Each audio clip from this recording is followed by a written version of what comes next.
Hello everybody, in this video I'm going to be taking a bit of a look at why you shouldn't start investing in stocks as a teenager. You might be thinking, why would a teenager invest in the stock market or in stocks? Teens don't know anything about the stock market and they have very little cash, so how does that make any sense? So as a teenager, you're not going to make a ton on the stock market unless you have a lot of starting capital, and you can go onto the stock market with a lot of money, but that's not really about what investing as a teenager would be about. It'd much more be about learning and making those mistakes early on with just a little bit of capital rather than later on in life when you don't know much about the stock market, but you're trying to get involved, but you're making those mistakes with much more money compared to when you're a teenager. So if you can start investing as a teenager when you're in high school or even in your early to mid 20s, you're going to make a lot of mistakes, and that's fine. You're not going to lose a ton of money, but those mistakes are going to be so worth it when you're older and you have a lot of money to invest and you know exactly how to do it and what to invest in.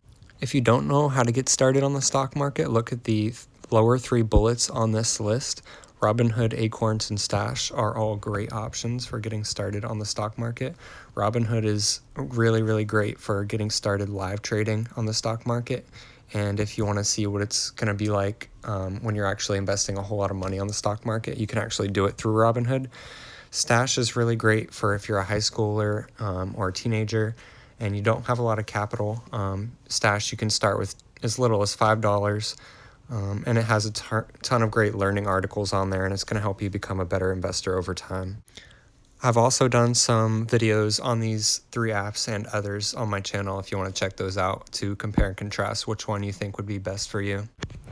Now I'm just going to take a quick look at the S&P 500 for 5 years ago, for the last 5 years. So 5 years ago, I was still in high school. I wanted to get involved in the stock market, but I didn't know how. So if I had started investing when the S&P 500 was around 2,100, compared to now where it's around 2,900, I could have made so much money.